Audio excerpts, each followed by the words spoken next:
How to stay positive in a negative world. And the reason why I chose this topic is because there's a lot going on right now. And there's a lot going on in the media, there's a lot going on for us as Muslims collectively, and there's also a lot going on obviously for us in a personal level. And it becomes very, very difficult sometimes to stay positive. What I want to do is I want to just go through a few steps, a few tips, things that I personally have seen the effect of, and use that as sort of a way to help us stay afloat. Because the reality is about life in general. And this is something that Allah has told us again and again in the Quran, that Allah and His Messenger have told us, that we are always going to be faced with different kinds of weather. As you can see right now, it's raining right now. And no one, no matter who they are, no matter how much money they have, no matter how much power they have, can stop the rain, right? If we go to Trump right now and ask him, yo Trump, you know, you're the president of the United States, so could you kindly make it stop raining here in Indiana? There's absolutely nothing he can do, right? And that's because this is not something that anyone has any power over. But as you see, is anyone in this room getting wet? Is anyone right now getting wet? No. Why aren't we getting wet? I just said we can't stop the rain, right? But we're not getting wet either. Why? And that's because we're inside of a shelter. And so the reality is that we don't control certain things about life. That's just a fact. But what we can control is where we are when that weather hits. What we can control is, so if it's cold outside, I can't make it warm, right? We don't control the sun. But what I can do is put on a coat. I can put on gloves. I can put on a hat. And so what I've done is I've found a way to cope. I found a way to survive the weather, even though I can't control the weather. Does that make sense? I've found a way to stay dry, even when it's raining outside. That is what faith gives us. Faith gives us a way to stay inside a shelter, to stay dry even when it's wet outside. And even when there are storms. So what kind of storms do we have here? We have tornadoes, right?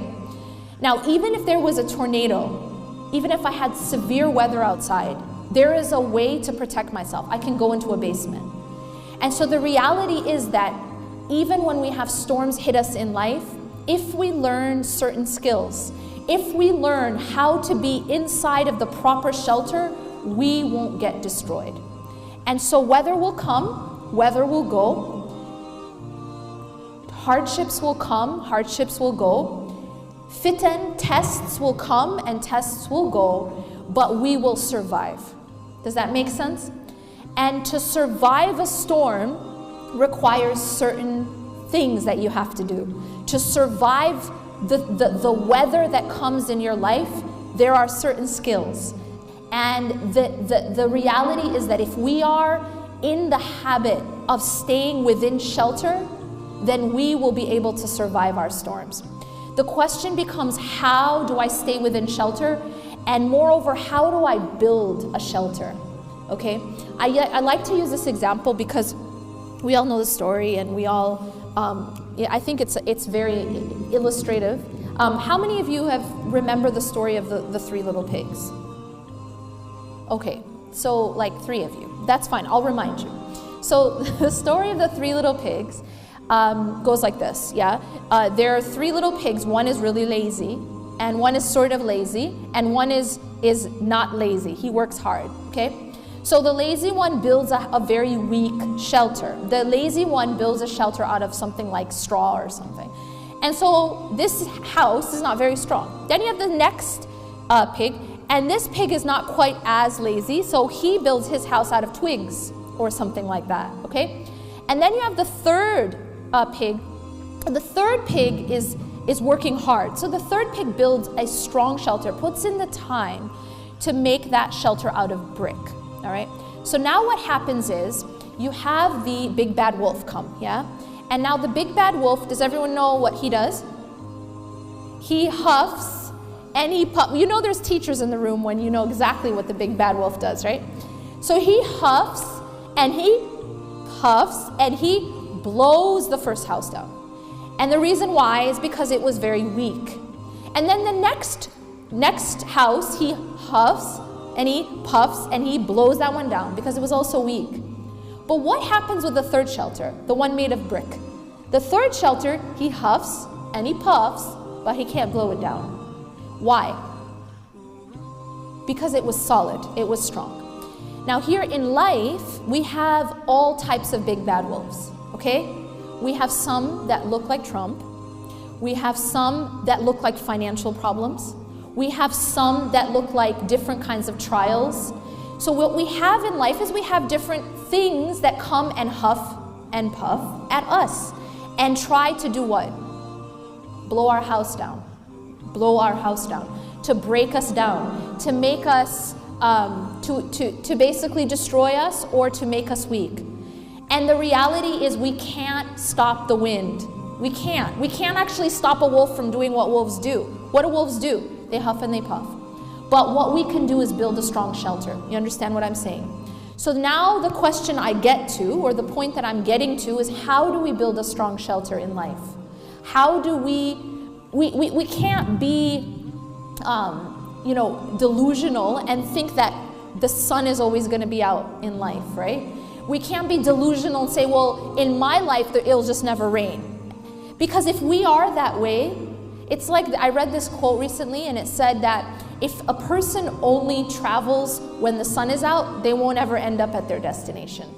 And the truth is that we have to keep going in life even when it's not perfect, when life is not perfect, when things are difficult. So the question becomes, how do we build that strong shelter made of brick? Yeah, and be able to handle the weather of life. Fair enough? So this is the reason why I chose this topic. So what I'm going to do is I'm actually going to just give you guys 4 pieces of advice, all right? And within those 4 pieces of advice, there's going to be sub-advice. Cool? So to begin with, I want to tell you this, and that is there is something within our power that has a very profound effect on our life, on our psychological state, and on our spiritual state, and on our emotional state. And that is something called focus. Focus. And this is something I emphasize a lot, and I will emphasize again. What you focus on grows. So whatever you focus on in your life is going to actually start to grow. And when it grows, it starts to become bigger, and it also starts to surround you. Okay? So let me give you an example. There are some people, and their habit is that they focus on problems, okay? And sometimes it's not for any bad intent, but it's because that's just the way they're designed. They are problem focused, and sometimes ironically it's because they're problem solvers. Do you guys understand what I mean? So some people are very problem solve. Their orientation is problem solving. Now a problem solving orientation sometimes tends to then look for the problem in any situation so as to, what? Solve it. These are the people who then you might later on say, oh, they're so critical. But the reality is they're looking for the problem so they can solve it. Do you guys understand what I mean? Now what happens with this, and this is a subtle issue, yeah, is that when you focus on problems in a situation, see, there's no situation that's ever going to be perfect, is there? Are you ever going to have a perfect situation in this life? No, it goes against the definition of dunya. Dunya, by definition, is imperfect. Everyone with me? So there's always going to be a problem. There's never going to be a perfect situation. So, but if you focus on the problem in every situation, here's what happens to it. It starts to look bigger than it is.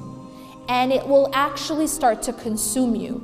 Everything that you talk about will be the problem. Everything that you think about will be that problem. Everything that maybe you post about will be about that problem. Everything you read about will be about that problem. Do you understand? And this actually becomes a pitfall that sometimes happens even to Islamic workers. So for example, an activist, mashallah, is working for a cause. And that's amazing work. But an activist has to also be careful because, for example, I'll give you an example. An activist who is fighting against Islamophobia, all right? So their work is extremely important, right? But if an activist who's fighting against Islamophobia only is reading about Islamophobia, only is talking about Islamophobia, only is posting about Islamophobia, only is discussing, you understand what happens? Do you know what happens to that person? It will start to affect them. And the reason it'll start to affect them is because everywhere they're looking, everywhere they're thinking, everywhere, it's actually the focal point is a problem. Because Islamophobia is a problem, right? And racism these are problems. But what happens is if that becomes the focal point, the only focal point in that person's life, it will actually start to affect their emotional, spiritual, and psychological state. Because what happens is it will change the way you view the world. You'll notice, okay, put aside activism for 1 second. And let me re-emphasize, this is extremely important work. This isn't to say that this isn't something that's necessary. It is. But right now what I'm saying is something subtle, and that is that we have to be mindful, regardless of our work, of what our focus is. Okay? Our focus, we have to be mindful of what is our actual focal point. But putting that aside for a second, activism, just think for a moment about just a regular person, not necessarily an activist, but their entire conversations. Like, for example, every time something bad happens, or there's some sort of fitna, some sort of like calamity we're dealing with, or even as a community, and all of a sudden, every single conversation is just about that problem. Right? That's all they have on their news feed. That's all they talk about. That's all they're posting about. Does anyone know, how does that person start to feel? Or maybe it's you. How do you start to feel? What ends up happening is you actually start to feel weighed down, and what will happen is almost a person like who's only having that as surrounding them will start to easily fall into despair.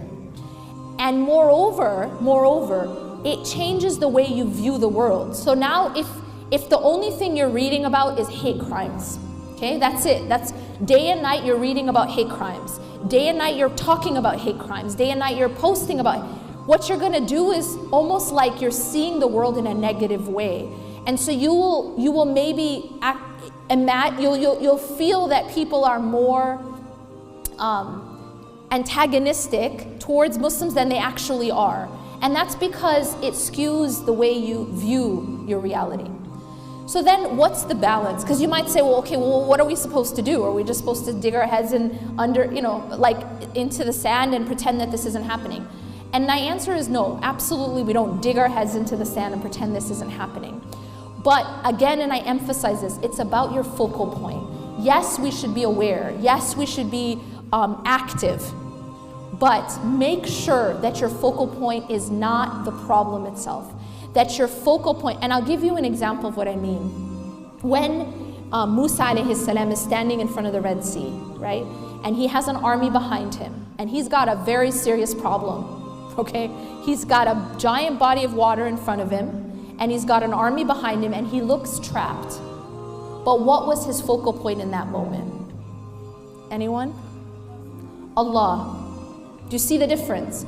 It's not that he was in denial of his reality.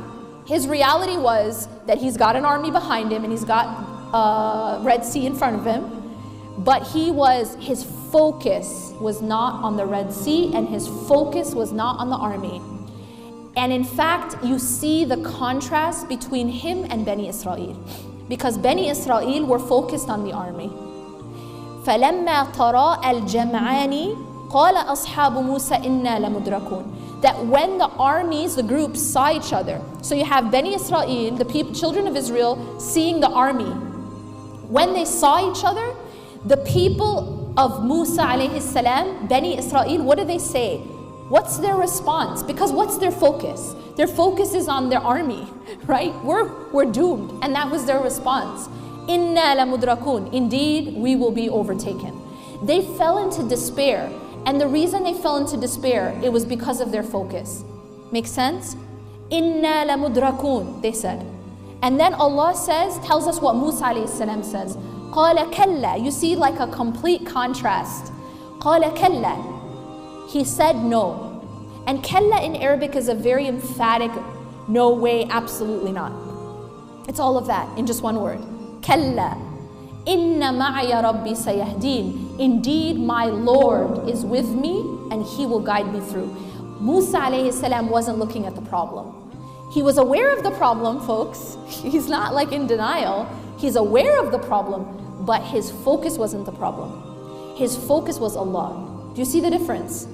His focus was Allah. And he said, Inna ma'aya rabbi sayahdeen. Indeed, my Lord is with me and He will guide me through this. He will get me through this. So no matter how dark it gets outside, or no matter how much we feel like things are closing in on us, if our focal point is Allah, then we don't feel despair. Do you see the difference?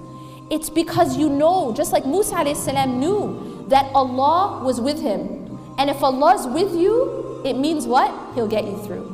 And that was the yaqeen and the tawakkul and the trust of Musa alayhi salam. But believe me, it cannot happen unless you have the right focus. If he were to focus instead on how big the Red Sea is, just that, he's gonna be like, have the exact same reaction as Bani Israel. If his focal point was on how powerful Pharaoh is, he wouldn't be able to have that reaction. But Musa alayhi salam was trained. His heart was focused on Allah. Kalla, inna ma'aya rabbi sayahdeen. Indeed, my Lord is with me and He will guide me through this.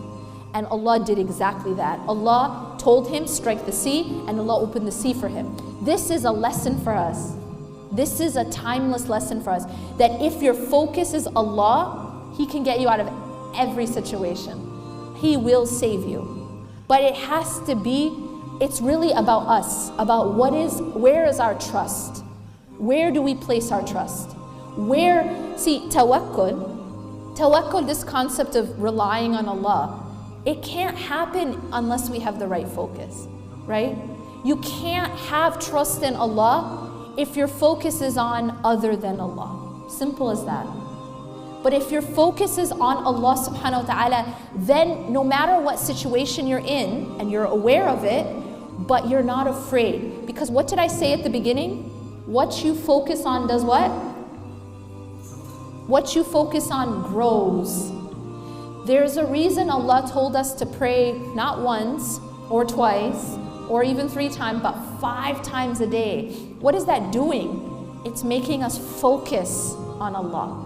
It's shifting our focus away from whatever work we happen to be doing at the moment, whatever problem we happen to be in. You see, no matter what your situation is, you still need to turn and pray.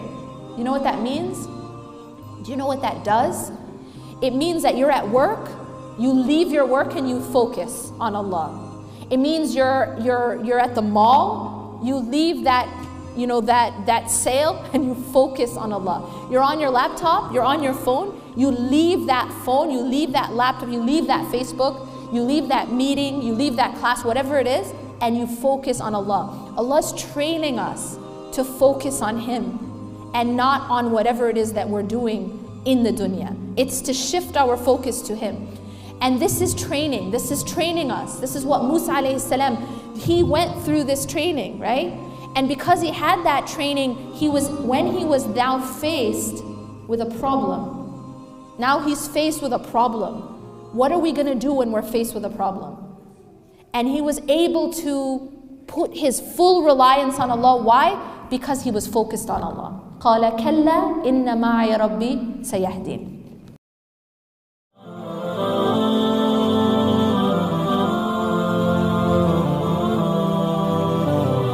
الأرض ميدان